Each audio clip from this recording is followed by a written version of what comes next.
नमस्कार मंडळी. आज आपण सार्थ श्रीमद दासबोध दशक तिसरे, त्याचा समास तिसरा, ज्याचं शीर्षक आहे स्वगुण परीक्षा भाग ब, याचं वाचन करणार आहोत. चला तर मग संकीर्तनाने सुरुवात करूया. जय जय राम कृष्ण हरी, जय जय राम कृष्ण हरी, जय जय राम कृष्ण ह, जय जय राम कृष्ण हरी, जय जय राम कृष्ण ह, जय जय राम कृष्ण हरी, जय जय राम कृष्ण ह, जय जय राम कृष्ण हरी, जय जय राम कृष्ण ह, जय जय राम कृष्ण हरी, जय जय राम कृष्ण ह, जय जय राम कृष्ण हरी, जय जय राम कृष्ण हरी. जय श्रीराम. जय जय रघुवीर समर्थ. चला तर सुरुवात करूया. सार्थ श्रीमद दासबोध दशक तिसरा, समास तिसरा, स्वगुण परीक्षा भाग ब. दुसरे लग्न झाल्यावर तो अत्यंत कंजूषपणे वागण्यास आरंभ करतो. नवी बायको वयात आलेली नसते. हा स्त्री सुखाला चटावलेला असतो. मग तो व्यसनी बनतो. त्यामुळे त्याला अति घाणेरडे रोग होतात. त्यातून तो कसाबसा वाचतो. बायको वयात येऊन संसार सुरू होतो, पण मुलबाळ नाही म्हणून नाना प्रकारचे नवसायास करतो. एकदाचे मुलबाळ होते. आता यापासून आपण पुढे ओवी वाचन सुरू करूया. जय श्रीराम. जय जय रघुवीर समर्थ. समास तिसरा, स्वगुण परीक्षा भाग ब. द्वितीय संबंध झाला, दुःख मागील विसरला, सुख मानून राहिला संसाराचे. नव्या संसारात त्याचे मन रमू लागते खरे, पण तो पैशासाठी प्राण टाकतो. त्यापुढे तो देवधर्म काही मानित नाही. दुसरे लग्न केले, त्यानंतर तो मागचे दुःख विसरला. संसारात सुख आहे अशी समजूत करून घेऊन तो दिवस घालवू लागला.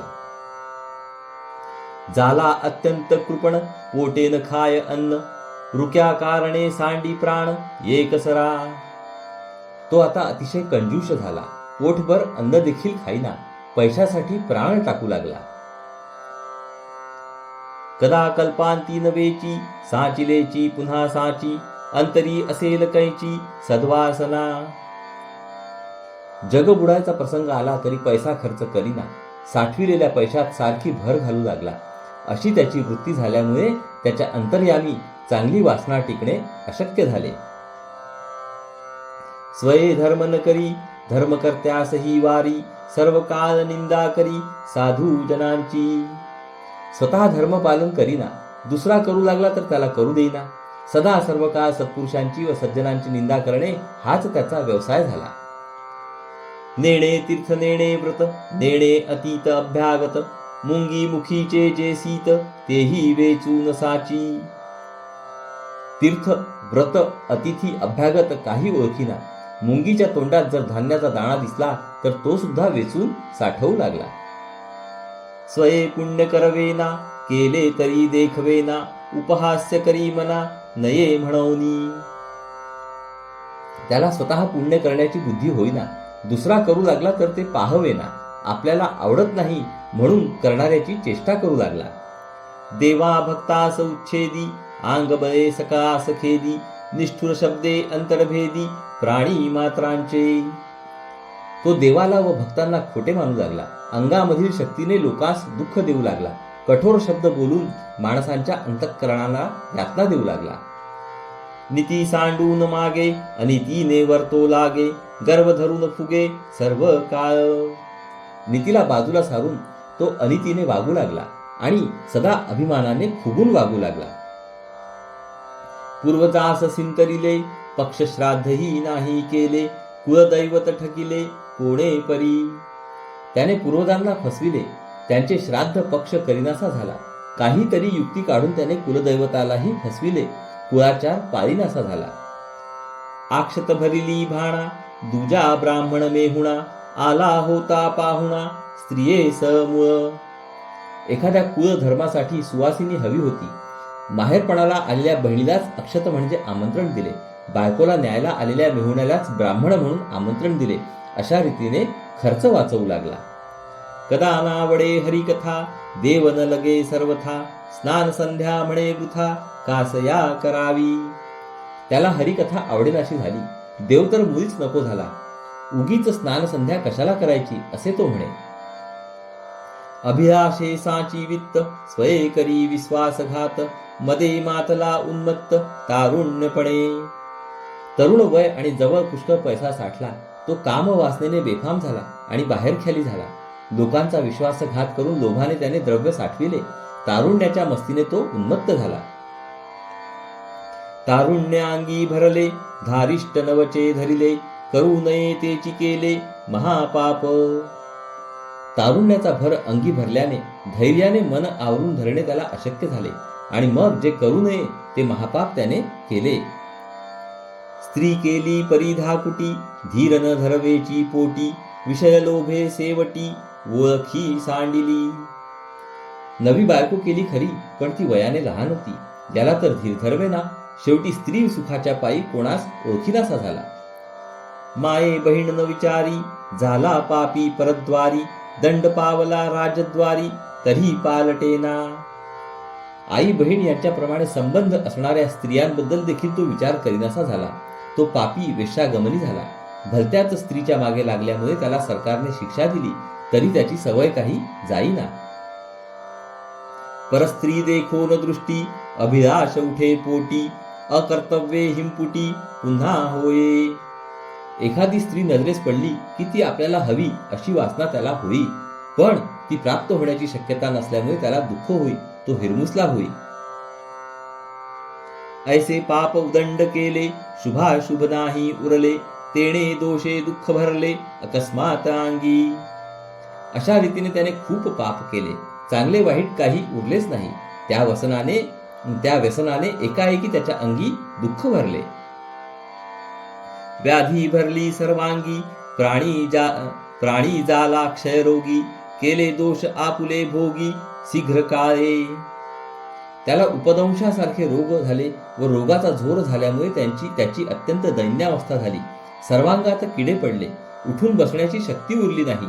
अशा अवस्थेत दरोडा पडून गाठीचा सगळा पैसा गेला. मग औषध लागू पडून एकदाचा तो बरा झाला. दुःखे सर्वांग फुटले, नासिक अवघेची बैसले, लक्षण जाऊन झाले कुलक्षण. त्याच्या सर्व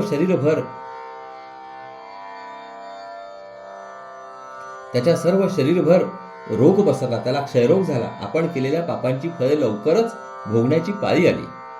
रोगाने सारे शरीर फुटले, म्हणजे साऱ्या अंगावर फोड उठले. त्याचे नाक झडले आणि सुरेखपणा जाऊन तो काहीतरीच दिसू लागला. देहास क्षीणता आली, नाना व्यथा उद्भवली, तारुण्य शक्ती राहिली खंगला प्राणी. त्याचा देह अगदी क्षीण झाला. त्याला नाना रोग उद्भवले. तारुण्याचा जोम नाहीसा झाला आणि तो अगदी खंगून गेला.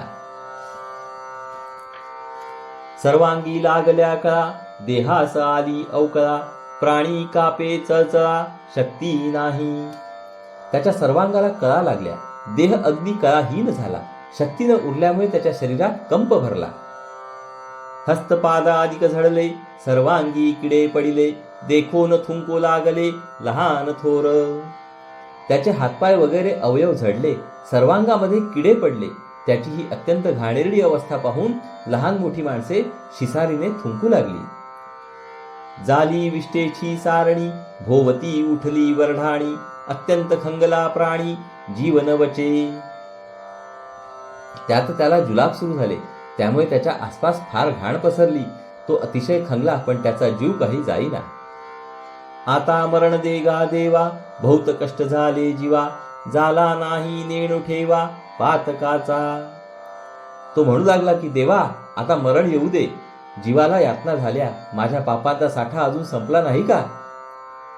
दुःखे घळघळा रडे, जो जो पाहे अंगाकडे, तो दैन्यवाणे बापुडे तळमळी जीवी. असे म्हणून जेव्हा जेव्हा तो स्वतःच्या शरीराकडे पाही, तेव्हा तेव्हा त्याची दारुण दशा पाहून दुःखाने घळघळा रडू लागला. अत्यंत दिनवाणा होऊन बिचारा मनात तडफडू लागला. ऐसे कष्ट झाले बहुत, सकळ झाले वाताहात, दरोडा घालून वित्त चोरटी नेले. अशा प्रकारे त्याला फार कष्ट झाले. घरातील सगळ्याची वाताहात झाली. उरलेला पैसा चोरांनी दरोडा घालून लुटून नेला. झाले आरत्र ना परत्र, प्रारब्ध ठाकले विचित्र, आपला आपण मलमूत्र सेविला दुःखे. धड इहलोक ना परलोक अशी अवस्था झाली. प्रारब्धाचा असा विचित्र भोग भोगावा लागला. स्वतःच्या मलमूत्राचे स्वतःच सेवन करण्याची पाळी आली. पाप सामुग्री सरली, दिवसेंदिवस व्यथा हरली, वैद्ये औषधे दिधली, उपचार झाला. तेवढ्यात त्याच्या पापकर्माचा भोग संपला. दिवसेंदिवस रोग कमी होत गेला. वैद्यांनी औषधे दिली, उपचार देखील केले. मरत मरत वाचला, यास पुन्हा जन्म झाला. लोक म्हणती पडिला माणसांमध्ये. तो मरता मरता वाचला, जणू काय त्याचा पुनर्जन्मच झाला. लोक म्हणू लागले की हा पुन्हा माणसात आला. ये रे स्त्री आणली बरवी घरवात मांडिली, अति स्वार्थ बुद्धी धरिली पुन्हा मागुती. बायको वयात आली, तिला आणून पुन्हा संसार थाटला. मग मूल व्हावे म्हणून तळमळ लागली. मग त्याने बायको आणली. घरामध्ये व्यवस्थित दिवा लागू लागला, पण त्याने पुन्हा अत्यंत स्वार्थीपणाने वागायला आरंभ केला. काही वैभव मिळविले, पुन्हा सर्वही संचिले, परंतु गृह बुडाले, संतान नाही. त्याने काही संपत्ती मिळविली, सर्व चीज वस्तू गोळा केली, परंतु मुलबाळ नाही. घर बुडाल्यासारखे आहे अशी चिंता लागली. पुत्र संतान नसता दुखी, वांज नाव पडिले लौकिकी, तेन फिटे म्हणून लेकी, तरी हो आता. आधीच मुलबाळ नाही हे एक दुःख, त्यात लोक वांझ म्हणू लागले, त्याचे दुःख होऊ लागले. तो अपवाद जावा म्हणून निदान मुलगी तरी व्हावी असे मनात आले. म्हणून नाना सायास बहुत देवास केले नवस, तीर्थे व्रते उपवास धरणे पारणे मांडली. त्यासाठी खूप खटपट केली, पुष्कळ देवांना नवस केले, तीर्थे व्रते उपास तापास धरणे पारणे यांचा सपाटा लाविला. विषय सुख ते राहिले, वांझपणे दुःखी केले, तव ते कुलदैवत पावले, झाली वृद्धी. संभोग सुख बाजूलाच राहिले, वांझपणाने दोघांना कष्टी केले. इतक्यात कुलदेवता प्रसन्न झाली आणि शेवटी एकदाचे मूल झाले. त्या लेकुरावरी अतिप्रीती, दोघेही क्षण एकन विषंभती, काही झाल्या आक्रंदती दीर्घ स्वरे. त्या मुलावर दोघांचे अत्यंत प्रेम जडले. पोराला क्षणभर देखील नजरेआड होऊ देत नव्हते.